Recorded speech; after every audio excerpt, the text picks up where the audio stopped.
యాదగిరిగుట్టకి పోటెత్తుతోన్న భక్తులు. ముంబై ఎయిర్పోర్ట్లో విదేశీ గోల్డ్ స్మగ్లింగ్ ముఠా అరెస్ట్. శ్రీశైలంలో తగలబడ్డ కారు. నిర్మల్లో తప్పిన పెను ప్రమాదం. ఇలాంటి వార్తని 30 సెకండ్స్ ఫుల్ న్యూస్ లో చూద్దాం. యాదగిరిగుట్టకు భక్తులు పోటెత్తుతున్నారు. ఆదివారం సెలవు దినాల్లో అయితే రద్దీ మరింత ఎక్కువగా ఉంటుంది. యాదగిరిగుట్ట శ్రీ లక్ష్మీ నరసింహస్వామిని దర్శించుకోవడానికి క్యూ కడుతున్నారు భక్తులు. పెద్ద ఎత్తున భక్తులు తరలి రావడంతో స్వామి దర్శనానికి 3 గంటలకు పైగా సమయం పడుతోంది. భక్తుల రద్దీతో ఆలయ మాడవీధులు సందడిగా మారాయి. మరోవైపు వాహనాల రద్దీతో కొండపై పార్కింగ్ ప్లేసులు ఫుల్ రష్ తో కనిపించాయి. మల్కాజ్గిరి ఎంపీ ఈటెల రాజేందర్ యాదగిరిగుట్ట శ్రీ లక్ష్మీ నరసింహస్వామిని దర్శించుకుని ప్రత్యేక పూజలు నిర్వహించారు. ఆలయ సంప్రదాయ ప్రకారం స్వాగతం పలికి వేదాశీర్వచనం అందించారు ఆలయ అర్చకులు. ముంబై ఎయిర్పోర్ట్లో భారీగా బంగారం పట్టుబడింది. డీఆర్ఐ భారీ ఆపరేషన్లో 5 కోట్ల రూపాయల గోల్డ్ను స్వాధీనం చేసుకున్నారు. బంగారాన్ని అక్రమ రవాణా చేస్తున్న 3 విదేశీయులతో పాటు మొత్తం 6గురిని అధికారులు అరెస్టు చేశారు.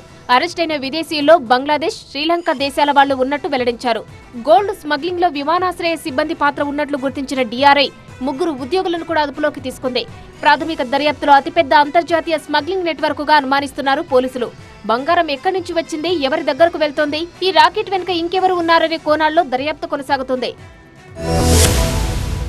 నంద్యాల జిల్లాలో పట్టపగలు నడి రోడ్డుపై కారు తగలబడిపోయింది. శ్రీశైలం మండలం సుండిపెంట డిగ్రీ కళాశాల సమీపంలో ఈ ఘటన జరిగింది. హైదరాబాద్ నుంచి శ్రీశైలం వెళ్తుండగా కారులో పొగ రావడాన్ని గమనించాడు డ్రైవర్. దాంతో కారును రోడ్డు పక్కన ఆపాడు. అంతే, క్షణాల్లో మంటలు చెలరేగి చూస్తుండగానే కారు తగలబడిపోయింది. అయితే డ్రైవర్ ముందే మంటల్ని గమనించి కారును ఆపడంతో అందులోని ప్రయాణికులంతా సురక్షితంగా బయటపడ్డారు. కారు ఓవర్ హీట్ కారణంగానే ఇంజిన్లో మంటలు చెలరేగినట్టు ప్రాథమికంగా గుర్తించారు. నడి రోడ్డుపై కారు తగలబడడంతో స్థానికులు తీవ్ర భయాందోళనలకు గురయ్యారు. నిర్మల్ జిల్లాలో పెను ప్రమాదం తప్పింది. సారంగాపూర్ మండలం ఆలూరు గోపాల్పేట్ మధ్య రహదారి పక్కనున్న 11 kV విద్యుత్ స్తంభాన్ని వేగంగా ఢీకొట్టింది ఆటో. దీంతో కరెంటు పోల్ రోడ్డుపై పడింది. అయితే విద్యుత్ స్తంభం అటుగా వస్తున్న ఆర్టీసీ బస్సుపై పడింది. విద్యుత్ తీగలు బస్సుకి తగలకపోవడంతో పెను ప్రమాదం తప్పింది. ఈలోపు విద్యుత్ సరఫరాను నిలిపివేయడంతో స్తంభాన్ని రోడ్డుపై నుంచి తొలగించారు స్థానికులు. అతివేగం కారణంగా అదుపు తప్పడం వల్లే కరెంటు పోల్ను ఆటో ఢీకొట్టినట్టు తెలుస్తోంది. విద్యుత్ స్తంభం రోడ్డుకి అడ్డంగా పడడంతో కొద్దిసేపు రాకపోకలకు తీవ్ర అంతరాయం కలిగింది.